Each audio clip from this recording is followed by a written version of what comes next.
انہی چیزوں کی تعلیمات کا نام دین اسلام ہے۔ جب ہم دین سے ہٹ کر کوئی کام کرتے ہیں تو اس کا معنی یہ ہوتا ہے کہ ہماری جو ذاتی اپنی فطرت ہے، جو ہمارے جبلی تقاضے ہیں، فطری تقاضے ہیں، ہم ان تقاضوں کی مخالفت کرتے ہیں۔ دین بالکل انسان کی فطرت کے مطابق اسے احکامات دیتا ہے۔ ہماری دینی تعلیمات کا جو بنیادی نقطہ ہے کتاب و سنت میں، وہ یہ ہے کہ ہم امت وسط ہیں، ہم درمیانی امت ہیں، افراط و تفریط سے پاک، شدت سے، غلو سے، تنگ نظری سے، ان چیزوں سے پاک، درمیانی اور معتدل امت وسط۔ افراط و تفریط سے پاک ہونا یہ اس امت کی خوبصورتی ہے۔ نہ اس طرف زیادہ جھکا جائے نہ اس طرف زیادہ جھکا جائے، بلکہ دین کا حسن یہ ہے کہ انسان معتدل زندگی گزارے۔ قرآن مجید میں اللہ کریم نے فرمایا وَلَا تَعْتَدُوا، حد سے نہ بڑھو، ان اللہ لا يحب المعتدین، اللہ حد سے بڑھنے والوں کو پسند نہیں کرتا، محبوب نہیں رکھتا۔ اللہ تبارک و تعالی ان لوگوں کو پسند نہیں فرماتا جو اعتدال کا رستہ چھوڑ جاتے ہیں۔ بعض لوگوں کی یہ طبیعت ہوتی ہے کہ وہ اپنی مزاج کے لحاظ سے ہی کبھی اس پلڑے میں جھک جاتے ہیں، کبھی اس پلڑے میں جھک جاتے ہیں۔ کسی سے دوستی ہوئی تو پھر اس قدر زیادہ ہوئی کہ غلو کا شکار ہو گئے، جان بھی حاضر، مال بھی حاضر، سارا کچھ ہی تو ہے، گھر کی باتیں بھی بتا لی، باہر کی بھی بتا لی، کاروبار کی بھی بتا لی، سب اسی کے نام کر دیا۔ لیکن جب اس شخص کے ساتھ اختلاف ہوا تو پھر دوست تو دور کی بات، اسے انسان ماننے سے بھی معاذ اللہ انکاری ہو گئے۔ تو یہ شدت ہے، یہ تناؤ ہے مزاج کا، اس سے انسان کا اخلاقی حسن ضائع ہوتا ہے، اس سے جو انسان کی انسانی خوبصورتی ہے وہ چلی جاتی ہے۔ وہ کسی نے کہا تھا کہ تعلقات جب حد سے گزر جائیں تو غم ملتے ہیں، اس لیے ہم ہر شخص سے کم ملتے ہیں۔ ہم کوشش کرتے ہیں کہ معتدل رہیں، زیادہ آگے بڑھنا ہی نہ پڑے۔ نبی پاک صلی اللہ تعالیٰ علیہ وآلہ وسلم نے ہمیں معتدل دین دیا ہے، اعتدال والا، درمیانہ، اور فرمایا بہترین رستہ درمیانہ رستہ ہے۔ اور نبی پاک علیہ الصلوۃ والسلام نے فرمایا جو درمیانی چال چلتا ہے وہ کبھی تنگ نہیں ہوتا، جو اعتدال کا رستہ اختیار کرتا ہے تکلیف میں نہیں آتا۔ معتدل چلنے والے لوگ جو ہوتے ہیں ان کا بیلنس ہمیشہ ٹھیک رہتا ہے، ان بیلنس نہیں ہوتے۔ تو معتدل زندگی گزاریں، اعتدال پسند بنیں، چیزوں میں شدت نہ لائیں۔ نبی پاک علیہ الصلوۃ والسلام نے فرمایا دین میں بھی غلو نہ کرو، فرمایا تم سے پہلے لوگ غلو کی وجہ سے ہلاک ہو گئے۔ کچھ لوگ غلو کرتے، چھوڑ دیا جی میں نے سارا کچھ، میرا کوئی تعلق نہیں جی، میں نے نہیں بیاہ کرانا، میرا شادی سے کیا لینا دینا، میں نے گھر چھوڑ دیا جی، اب میں نے بس تسبیحاں ڈال لی ہیں گلے میں جی، میں اب بس مسجد میں ہی ہوں جی، میں فلانی جگہ۔ دین تو اس کو پسند ہی نہیں کرتا، یہ تو حقوق سے بھاگنے والی بات ہے، شریعت تو اس کو سپورٹ ہی نہیں کرتی۔ اور میں نہ جناب چھوڑ دیا جی میں کچھ نہیں کھاتا جی، بس میں تو روزہ رکھتا ہوں ہر روز، ساری رات اللہ اللہ کرتا ہوں، اس کو پسند نہیں کرتا دین اسلام۔ آپ کو معتدل رہنے کا کہا گیا ہے۔ وہ جو رہبانیت اختیار کر لی تھی یہودیوں نے، عیسائیوں نے، غاروں میں چلے گئے، نکل گئے جنگلوں میں، تو حضور نے فرمایا میرے دین میں کوئی رہبانیت نہیں ہے۔ دین تو کہتا ہے کہ آپ روٹین کے کام کریں، روٹین کے، اور روٹین کے کام ہی صحیح کر کے کریں، اسی میں آپ کو اللہ کی رضا نصیب ہو جائے گی۔ لیکن حضور نے فرمایا جو محنت کر کے روزی کمانے والا اللہ کا دوست ہے، سچا تاجر جو ہوگا اسے اللہ قیامت کے دن نبیوں کے ساتھ جگہ عطا فرمائے گا۔ تو نبی پاک علیہ الصلوۃ والسلام نے تو سپورٹ کر دی، فرمایا جو تو کام کر رہا ہے یہی کرتے کرتے تجھے اللہ کا قرب نصیب ہو جائے، اسی کو صحیح کر کے کر۔ یہ جو غلو ہے، یہ جو شدت پسندی ہے، اسے منع کیا۔ نبی پاک علیہ الصلوۃ والسلام کے گھر میں 3 صحابہ کرام علیہم رضوان تشریف لے گئے، انہوں نے جا کے نبی پاک علیہ الصلوۃ والسلام کی عبادت کا حال پوچھا. چند صحابہ گئے تو ازواج مطہرات نے ارشاد فرمایا کہ محبوب گھر تشریف لاتے ہیں, کچھ وقت آرام کرتے ہیں, کچھ وقت ہمیں دیتے ہیں, کچھ وقت عبادت میں گزارتے ہیں. اب وہ تو گئے تھے جا کے یہ معلومات کریں گے اوہو کہ سرور کائنات تو ساری رات اپنے رب کو یاد کرتے ہیں. ہمارے ہاں بھی لوگ پیری مریدی کے سلسلے میں جب کہیں جاتے ہیں تو ان کا خیال ہوتا ہے کہ جو پیر صاحب ہوتے ہیں نا جی, نہ وہ روٹی کھائیں, نہ ان کے ہاتھ میں موبائل نظر آئے, نہ وہ ہنسیں, نہ انہوں نے اچھے کپڑے پہنے ہوئے ہوں, بالکل ایک فقیر آدمی. اور جب بھی ہم جائیں نا وہ تھوڑی, اور لوگ کرتے بھی ہیں یہ کام اللہ ماشاء اللہ, لوگوں کو دکھانے کے لیے وقتی طور پر بعض جگہوں پہ یہ سلسلہ ہوتا بھی ہے, لیکن یہ وہ نارمل زندگی نہیں جو ہمیں رسول پاک نے سکھائی ہے. یہ وہ دین نہیں کہ آپ بالکل کٹ گئے اور آپ حیرت انگیز بات کر رہے ہیں اور آپ جناب بالکل دنیا کا آپ سے کوئی تعلق ہی نہیں ہے. یہ تو رہبانیت ہے اور اسلام اس کو قبول نہیں کرتا. وہ صحابہ کرام علیہم رضوان نے نبی پاک علیہ السلام کے احوال شریفہ سنے تو وہ کہنے لگے کہ نبی پاک کے صدقے تو اللہ اگلے پچھلوں کو معاف کرے گا, حضور تو محبوب ہیں. یہ سن کے اب انہوں نے اپنے دل میں جو ارادہ کیا, کہنے لگے محبوب تو وراء الورا ہیں, لیکن ہم چونکہ گناہگار لوگ ہیں, عام آدمی ہیں, ہم اس طرح کریں گے کہ ہم ساری رات اللہ کی عبادت کریں گے. حضور تو محبوب ہے نا, چلو کچھ دیر آرام بھی کرتے ہیں, ہم ساری رات عبادت کریں. ایک نے کہا کہ بھائی میں تو ہر روز روزہ رکھا کروں گا نفلی. تیسرے نے کہا میں شادی نہیں کروں گا, میں ایسے ہی وقت گزاروں گا, تجرد کی زندگی گزاروں گا. رسول پاک علیہ السلام کو جب اس بات کی خبر پہنچی تو پتہ حضور نے تبصرہ کیا کیا, قربان جائیں. کیا انداز ہے گفتگو کا. محبوب فرمانے لگے یہ میں نے کیا سنا ہے کہ میں شادی نہیں کروں گا اور میں ہر روز روزہ رکھوں گا اور میں ساری رات ہی نفل پڑھوں گا, آرام ہی نہیں کروں گا. محبوب فرمانے لگے میں تم سب سے زیادہ اللہ کو جانتا ہوں اور میں تم سب سے زیادہ رب سے ڈرتا ہوں. حضور فرمانے لگے میں نے تو شادیاں بھی کی ہیں, میرے تو بچے بھی ہیں. حضور فرمانے لگے میں تو روزہ بھی رکھتا ہوں اور میں تو نفلی روزے چھوڑتا بھی ہوں. محبوب کریم علیہ الصلوۃ والسلام فرمانے لگے میں تو رات کو عبادت بھی کرتا ہوں اور آرام بھی کرتا ہوں. اللہ کے رسول صلی اللہ تعالیٰ علیہ وسلم ارشاد فرماتے فرماتے بات کہاں تک لے گئے, حضور فرمانے لگے اپنے یہ سارے طریقے, اپنی یہ سنت حضور بیان کر کے کہنے لگے سن لو بھائی, جس نے میری سنت سے منہ موڑا اس کا مجھ سے تعلق ہی کوئی نہیں. میرے طریقے پہ چلو, جو میں تمہارے لیے اسوہ چھوڑ کے جا رہا ہوں اس اسوے کو اپناؤ, اس طریقہ مبارکہ پر عمل کرو, اعتدال نہ چھوڑے کبھی بھی. غیر معتدل ہو جاتے ہیں لوگ. میں نے دیکھا ہے کہ وہ نا جب بندہ غیر معتدل ہو جاتا ہے تو چیزوں کا حسن ختم ہوتا ہے, اس کا وقار اٹھ جاتا ہے, اس میں تازگی نہیں رہتی, اس کے اندر وہ کیفیت نہیں رہتی. یہ دین کی بات ہے نا, تبلیغ ہے, یہ بھی حد سے زیادہ نہیں کرنی چاہیے. حضرت عبداللہ ابن مسعود رضی اللہ تعالیٰ عنہ سے لوگوں نے کہا تھا ہمارا دل کرتا ہے اب روز واز کریں, روز تقریر کریں, ہم روز سنیں. تو آپ فرمانے لگے نہیں, ہفتے میں 3 دن بات کروں گا.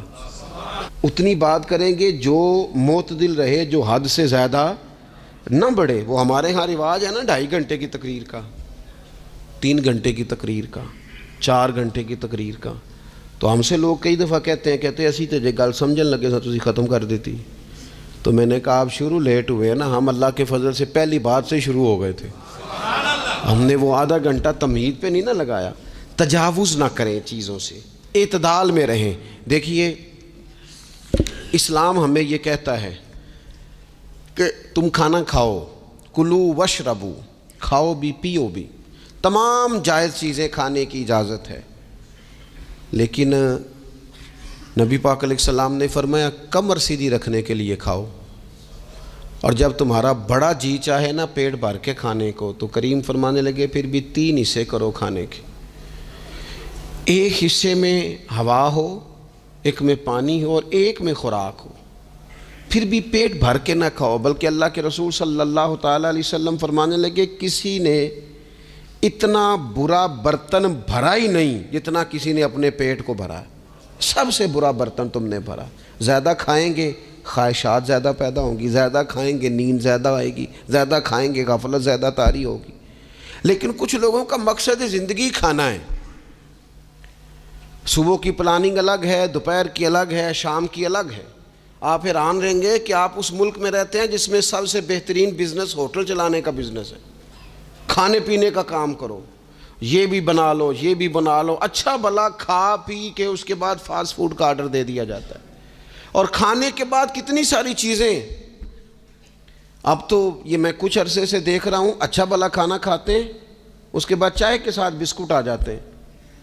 میرا ایک غریب گھر سے تعلق ہے، ہم تو اس وقت چائے کے ساتھ بسکٹ کھاتے تھے، رس کھاتے تھے جب روٹی کوئی نہیں ہوتی تھی، یا روٹی کھانے کا پروگرام نہیں ہوتا تھا، کوئی پرہیز چلتی تھی۔ لیکن اب وہ لوازمات چائے کے ساتھ، اب تو لوگ چائے کا، اب جی آپ کا کھانا نہیں پکانا، چائے پکانی ہے تو چلو ٹھیک ہے، چائے پک گئی، اب وہ چائے پک رہی ہے، اس کے ساتھ جناب بھنا ہوا گوشت پڑا ہے، اس کے ساتھ پیزا آ گیا ہے، اس کے ساتھ فلانی چیز آ گئی، یہ کیا ہے جی؟ اچھا پھر وہ خواہش بھی ہوتی ہے بعض میزبانوں کی کہ اب یہ تعریف بھی کریں، وہ سارا کچھ رکھ کے تو ساتھ یہ بھی کہہ رہے ہوتے ہیں تساں چونکہ روٹی ڈاک چھڑی سی، لہذا پھر ہم نے نا یہ سارا کچھ کیا ہے۔ یعنی وہ کہہ رہے ہوتے ہیں کہ مہمان اب یہ کہے کہ او ہو آپ نے تو بڑا تکلف کر دیا ہے، اس کی کیا ضرورت تھی۔ تو کئی مہمان میری طرح کے بڑے پکے ہوتے ہیں، جو روز کے مہمان ہوتے ہیں نا بڑے پکے ہوتے ہیں، وہ تعریف شریف کوئی نہیں کرتے، وہ صاف ہی بات کرتے ہیں کہ تسی ایک شے رکھ دے تے اسی بھی چج نال کھا لیندے۔ اب تو یہ چکھنے چکھانے کا ہی ماحول ہے، کوئی ایک رکھتے یا ہماری مرضی کی رکھتے یا پوچھ لیتے کہ اس ٹائم روٹی کھانی ہے تو چلو ہم کھاتے۔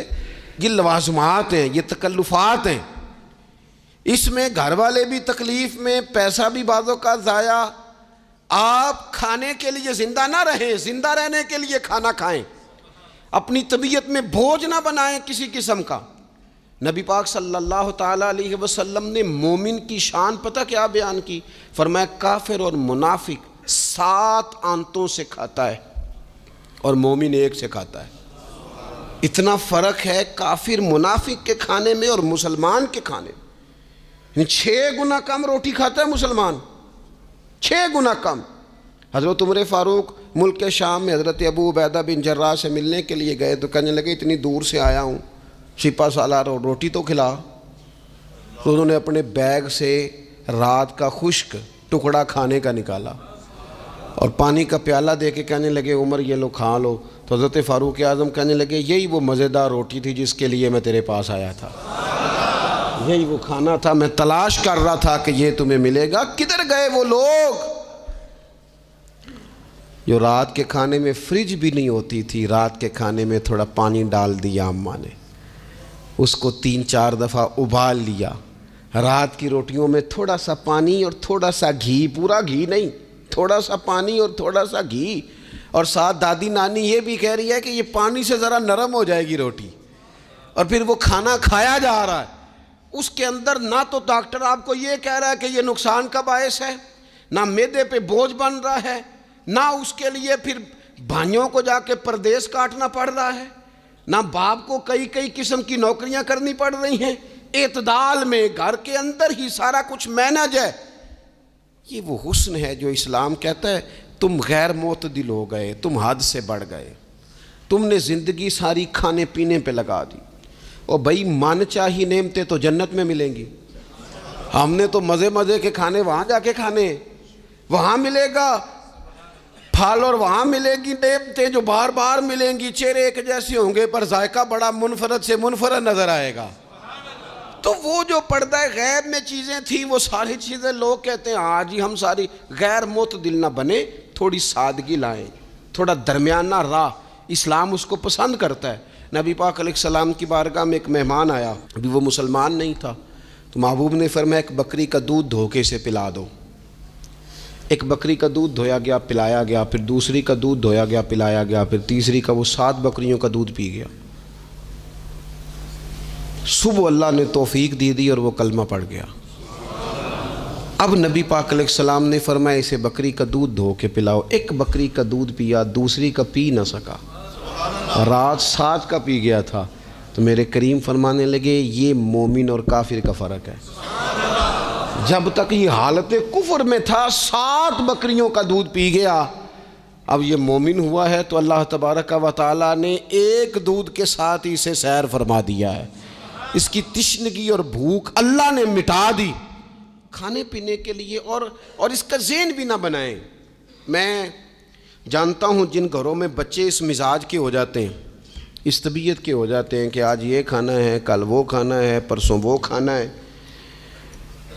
وہ پھر کھانے پینے میں سارا وقت گزرتا ہے. پھر وہاں دیکھا ہے کہ اماں بیچاری باورچی خانے میں ہی رہتی ہے, پھر وہاں صرف ایک ہی سلسلہ ہے کہ کھاؤ کتنا کو کھا سکتے ہو. تو معتدل رہیں. تیسری بات یہ کہ رزق کمانے کے مسئلے میں بھی معتدل رہیں. کاروبار کریں, محنت کریں, منصوبہ بندی کریں, کوشش کریں, لیکن پیسے کمانے کے مسئلے میں ڈپریشن کا شکار نہ ہو. یعنی اس کو نہ جینے مرنے کا مسئلہ نہ بنائیں کہ اگر ایک مہینہ کاروبار صحیح چمکا ہے تو صحت بھی ٹھیک رہی ہے, اور اگلے مہینے اگر تھوڑے حالات خراب ہوئے ہیں تو بلڈ پریشر بھی کافی اوپر نیچے ہو گیا ہے. اس کو نفسیاتی مسئلہ نہ بنائیں. پہلے بھی کئی دفعہ کہہ چکا ہوں, پھر کہتا ہوں, 2-4-5 دوستوں سے پیار ہے تو 2-4 دفعہ انہی دنوں میں نا, سال کے بعد آ کے مجھے کچھ دن آتے ہیں نا کاروبار پہ, انہی دنوں میں آ کے انہوں نے مجھ سے کہا, دور سے آئے, کہا جناب ہم کاروباری بندے, حالات ٹھیک نہیں, کوئی دعا بتائیں. تو میں نے کہا جن دنوں ٹھیک ہوتے ہیں ان دنوں کیوں نہیں آتے؟ کیا آج کل حالات بڑے اچھے ہیں, کچھ شکر کا طریقہ بتائیں, کیوں نہیں آتے؟ کیا فلسفہ ہم نے اختیار کر لیا ہے؟ رزق کا وعدہ اللہ کا ہے, اس کو کمانے میں اور پیسے کمانے میں محنت کرنے کا حکم دیا گیا ہے. نبی پاک علیہ الصلوۃ والسلام نے فرمایا جد و جہد کرو, نکلو, اللہ پہ بھروسہ کر کے نکلو, جس طرح وہ پرندوں کو روزی دیتا تمہیں بھی دے گا. لیکن اس میں نفسیاتی مسئلہ نہ بنایا جائے, نفسیاتی نہ بنایا جائے.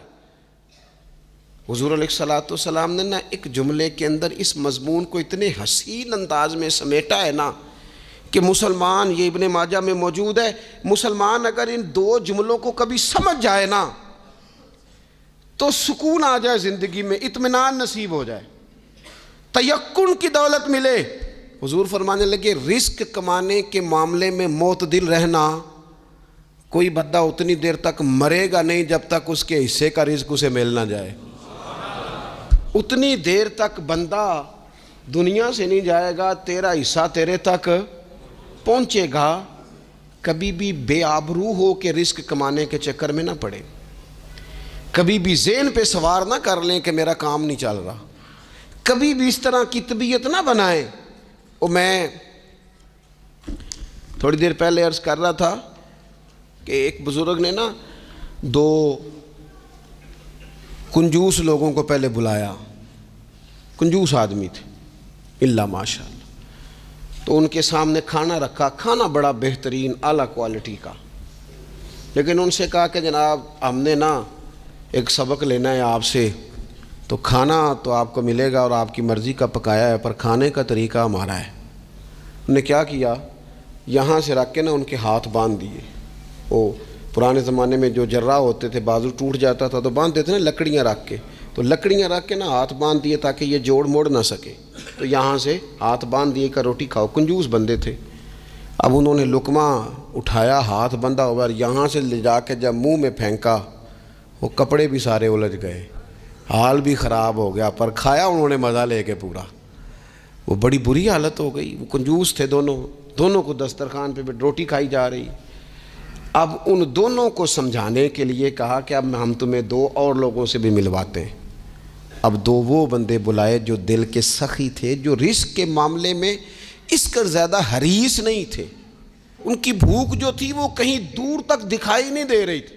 انہوں نے کہا جناب ادھر آئیں. آپ دونوں بھی, ان کے بھی ہاتھ باندھ دیے گئے. کہا آپ نے روٹی کھانی ہے, آپ نفیس لوگ ہیں, ناراض نہ ہوئیے گا, سخی بندے ہیں, پر کھانا آپ نے کھانا ہے, اور ہماری مجبوری ہے, ہم نے آپ کے ہاتھ باندھ کے روٹی دینی ہے آپ کو. وہ 2 بندے بھی آمنے سامنے بٹھا دیے گئے, کھانا چن دیا گیا, ہاتھ یہاں سے باندھ دیے گئے, لیکن وہ سخی تھے.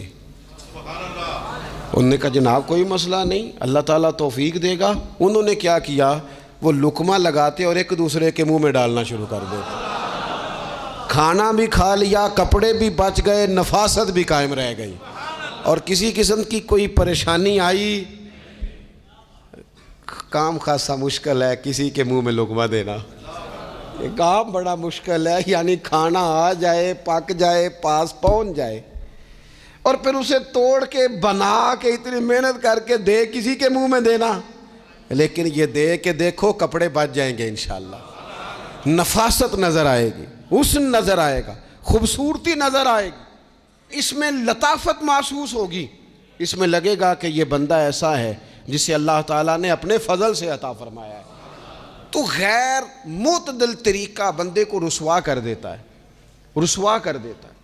وہ مال کمانے تو نکلتا ہے لیکن وہ کمزور ہو جاتا ہے، اس کا مزاج اور طرح کا ہو جاتا ہے۔ میں نے دیکھا ہے وہ جناب ساری دنیا چھٹی پہ ہے لیکن اس نے کہا چلو آج میں دکان کھول لیتا ہوں، گاہک کہیں بھی نہیں آئے گا تو چلو سارے آج مجھے مل جائیں گے۔ ایسا نہیں ہوتا، رزق اللہ نے تقسیم فرمایا ہے اور جس کا ہے وہ اس تک پہنچ جاتا ہے۔ تو غیر معتدل طریقہ اور رسوائی والا طریقہ کبھی بھی اختیار۔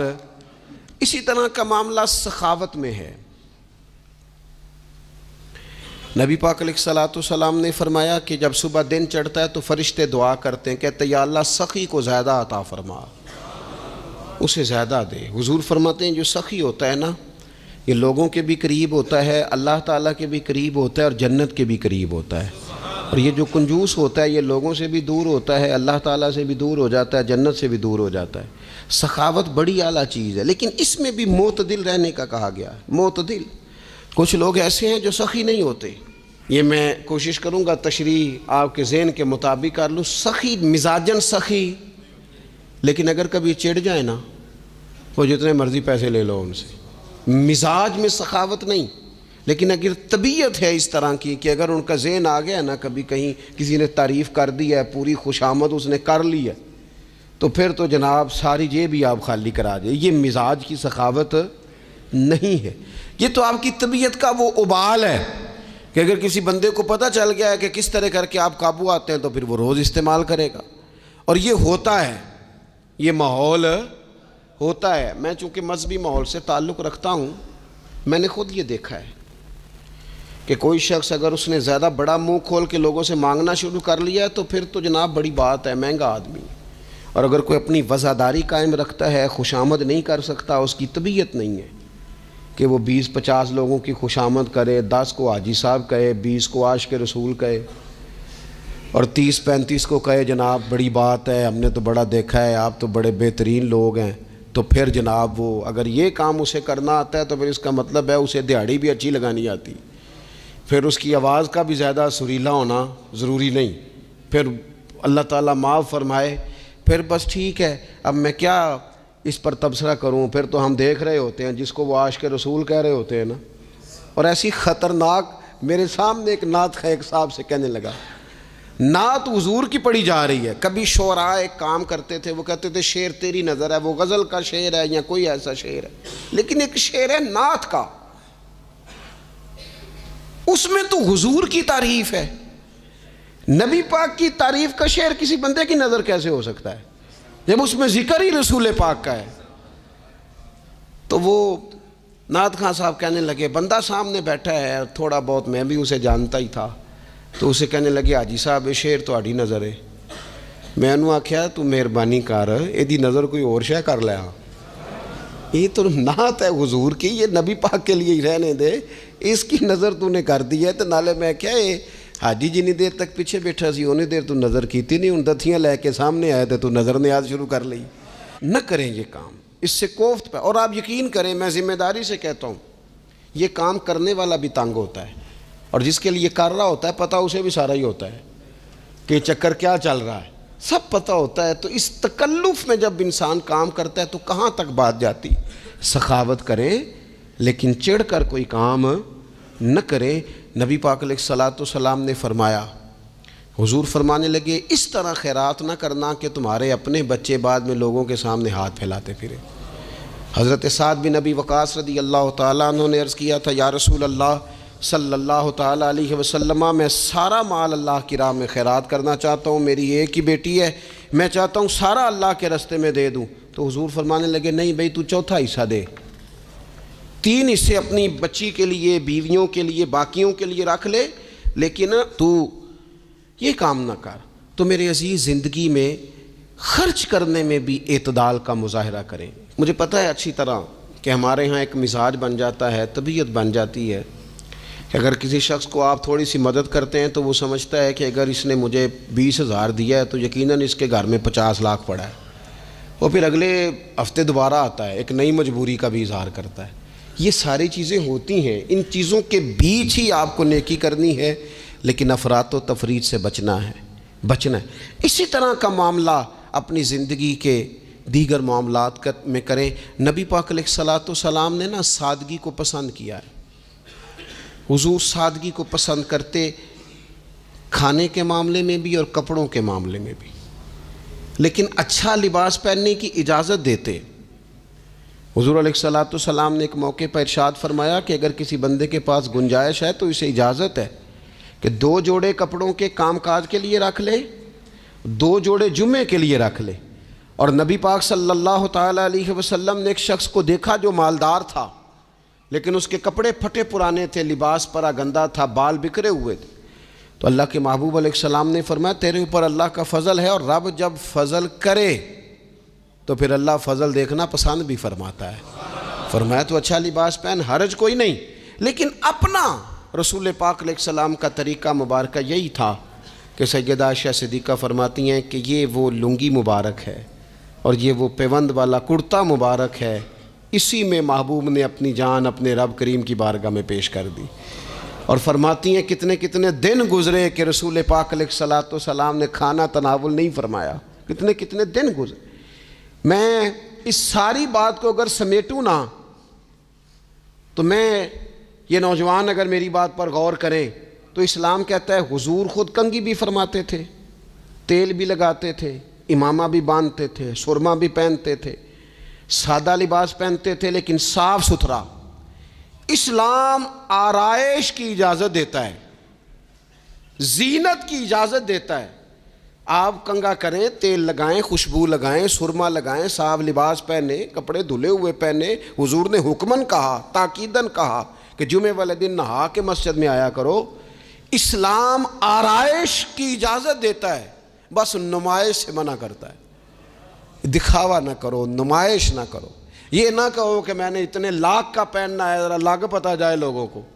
یہ نہ مزاج بناؤ کہ اوہو یہ تو میں نے جناب پچھلے ہفتے بھی پہنا تھا، یہ تو میں نے منگنی والے دن بھی پہنا تھا، نکاح والے۔ یہ نمائش ہے، نمائش سے اسلام منع کرتا ہے۔ اللہ کے پیارے رسول صلی اللہ تعالیٰ علیہ وسلم نے فرمایا جس نے دنیا میں شہرت کا لباس پہنا، اس طرح کا لباس پہننا چاہا، اس طرح کے کپڑے زیب تن کرنا چاہے جس سے محسوس ہو کہ میں ایک بڑا آدمی ہوں، میں مالدار آدمی، جس نے دنیا کے اندر شہرت کا لباس پہنا، اللہ قیامت کے دن اسے ذلت کا لباس پہنائے گا۔ یہ معتدل کیوں نہیں رہا؟ اس نے کیوں حد سے تجاوز کیا؟ اس کو اس طرح نہیں کرنا چاہیے تھا۔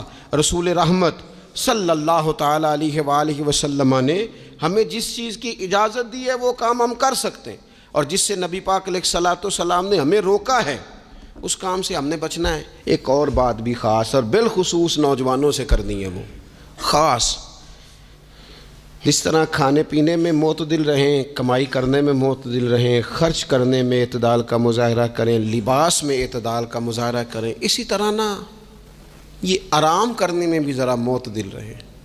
بہت زیادہ آرام کرنے لگ گئی ہے نئی نسل۔ آپ ضرورت سے زیادہ بھی سو لیں تو تھکاوٹ بڑھ جاتی ہے۔ اگر انسان اتنا ہی آرام کرے نا جتنا اس کی طبیعت کے لیے ضروری ہے تو اس میں طبیعت فریش رہے گی۔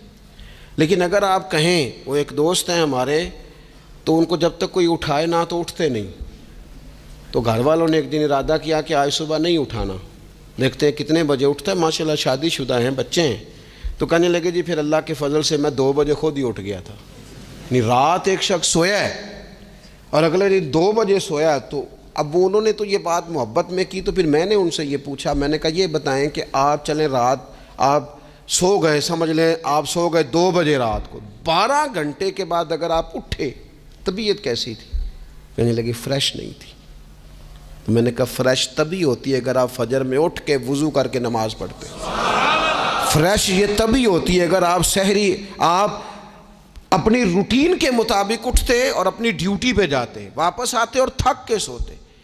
بہت زیادہ آرام پسندی، اور جب سے یہ ساتھ موبائل اٹیچ ہوا ہے، ایک کونا مل جائے، ایک تکیہ مل جائے، اور موبائل کی بیٹری موجود ہو اور سروسز اس کی ساری ٹھیک ہوں، پھر ہمیں آواز کوئی نہ دے۔ اس سے کیا ہوتا ہے؟ وجود بالکل سست ہو جاتا ہے۔ آپ کو اللہ تعالیٰ نے جو قدرتی صلاحیتیں دی ہیں، آپ جو کچھ کر سکتے ہیں اپنے گھر کے لیے، وطن کے لیے، ماں باپ، وہ آپ نہیں کر پائیں گے۔ زنگ آلود ہو جائے گا وجود، ہر وقت کی تھکاوٹ، ہر وقت کا مزاج کے اندر سستی کا آ جانا، اعتدال سے نہ نکلیں۔ نیند 7-8 گھنٹے بہت کافی ہے، اور وہ بھی میں آپ کو ایک ذاتی بات بتاتا ہوں، اگر اللہ چاہے نا بندے کی نیند پوری ہو تو کئی دفعہ صرف 20 منٹ آنکھ لگ جائے تو بندہ فریش ہو جاتا ہے، اور اگر منظور نہ ہو مالک کریم کو تو پھر ٹھیک ہے، لوگ لیٹے ہوئے۔ اللہ کے پیارے رسول صلی اللہ تعالیٰ علیہ وسلم نا بہت زیادہ آرام طلبی کو پسند نہیں کرتے، مسلسل جد و جہد۔ گھر آئے، کچھ دیر آرام کیا، نماز شروع کر لی، حضور تہجد میں اٹھ گئے، پھر حضور فجر میں اٹھ گئے، دوپہر میں تھوڑا سا آرام فرماتے تاکہ رات کو بیدار رہنا آسان ہو، لیکن بہت آرام پسندی۔ ہمارے حضرت صاحب فرمایا کرتے تھے، زمین کے اوپر کام، نیچے جا کے آرام۔ وہ کسی نے کہا تھا، جاگنا ہے جاگ لے افلاک کے سائے تلے، پھر تو حشر تک سوتا رہے گا خاک کے سائے تلے۔ سونا ہی ہے نا، مرنے سے لے کر قیامت تک سونا ہے نا، تو اب تو جاگنے کا وقت ہے۔ نبی پاک صلی اللہ تعالیٰ علیہ وسلم نے حضرت معاذ ابن جبل رضی اللہ تعالیٰ عنہ کو یمن کا گورنر بنا کے بھیجا تو نصیحت فرمائی تھی۔ حضور علیہ الصلوۃ والسلام نے فرمایا تھا، تمہیں گورنر بنا کے بھیج رہا ہوں، عیش کوشی سے بچنا۔ حضور فرمانے لگے، اللہ کے بندے آرام طلب نہیں ہوتے، رب کے بندے تو محنت کرنے والے ہوتے ہیں، جد و جہد۔ وہاں جا کے عیش کوشی سے بچنا، یہ مسند امام احمد بن حنبل میں موجود ہے۔ یہ جو آرام ہے نا، ہمیں بلائے کوئی نہ، آواز کوئی نہ دے، مرضی سے اب تو چھٹی ہے جی، اب تو میں نے سویرے اٹھنا ہی نہیں۔ او بھائی، ڈھیر سارے کام ہیں جو چھٹی والے دن کرنے کے ہیں، ڈھیر ساری ذمہ داریاں ہیں جو چھٹی والے دن پوری کرنے کی ہیں۔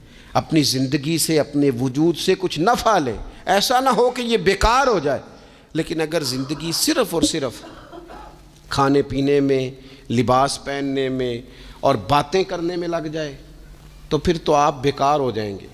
پھر تو محسوس ہوگا کہ جیسے انسان نہ خوابوں کی دنیا میں زندہ ہے، باتوں کے ساتھ اپنے دل کو مطمئن کرتا ہے۔ اس نے اچھا لباس پہن لیا ہے، بس آئینے میں اپنے آپ کو دیکھ کے خوش ہوتا رہتا ہے، طرح طرح کے کھانے منگاتا رہتا ہے، بس زبان کے ذائقے پورا کرتا رہتا ہے۔ امام طبرانی حدیث لائے ہیں، رسول پاک صلی اللہ تعالیٰ علیہ وسلم نے فرمایا، میری امت میں ایسے لوگ آئیں گے جو رنگ برنگے کھانے کھائیں گے، انواع و اقسام کے مشروبات استعمال کریں گے، طرح طرح کی زیب و زینت کریں گے، اور منہ پھاڑ پھاڑ کے باتیں کریں گے، منہ کھول کھول کے گفتگو کریں گے۔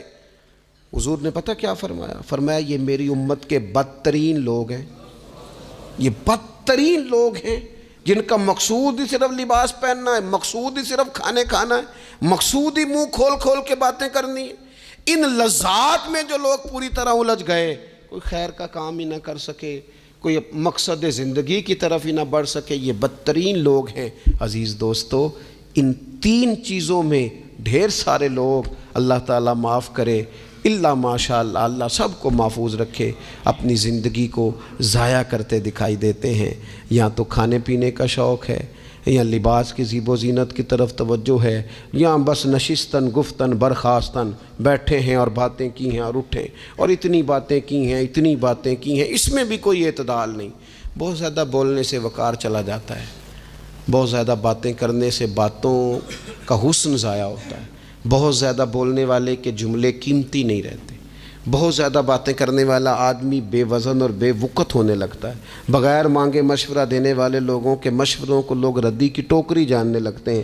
اپنی زندگی کو اگر وزادار اور باوقار بنانا چاہتے ہیں تو ذرا لباس میں بھی سادگی ہو، اللہ کی ہر نعمت خوش دلی سے استعمال کی جائے، سادہ کھانا بھی ملے تو رب کی عطا سمجھ کے رغبت کے ساتھ، شوق کے ساتھ اسے استعمال کیا جائے۔ مجلس میں بیٹھا جائے تو سیکھنے کی کوشش کی جائے، دوسروں کی باتوں کو سنا جائے۔ اللہ تعالیٰ نے نا کان 2 دیے ہیں، زبان ایک دی ہے، معنی کیا ہے؟ ڈبل سننا چاہیے اور سنگل بولنا چاہیے، 2 گنا سنیں اور اس سے آدھی گفتگو کریں۔ اور ہمارے حضرت تو فرمایا کرتے تھے اپنے جملوں کو چھوٹا کرو، جو بات تھوڑے جملوں میں کہی جا سکتی ہے اسے لمبے جملوں میں نہ کہو۔ ہر بات کی وضاحت کرنا اور ہر بات کا پس منظر بیان کرنا اور بات کو اتنا لمبا کر دینا کہ اصل بات ہی اس میں سے رہ جائے، بیچ میں سے مدعا ہی ختم ہو جائے، آنے کا مقصد ہی کسی کو سمجھ میں نہ آئے، اس سے بھی انسان اعتدال کا رستہ چھوڑتا ہے۔ تو فرمایا وَلَا تَعْتَدُوا، حد سے نہ بڑھو، ان اللہ لا يحب المعتدین، اللہ حد سے بڑھنے والوں کو پسند نہیں کرتا۔ اللہ تبارک و تعالی ہمیں دین کا جو حسن ہے اعتدال پہ رہنا اس پہ ہمیشہ قائم رکھے۔ آخر دعوایا ان الحمد للہ رب العالمین۔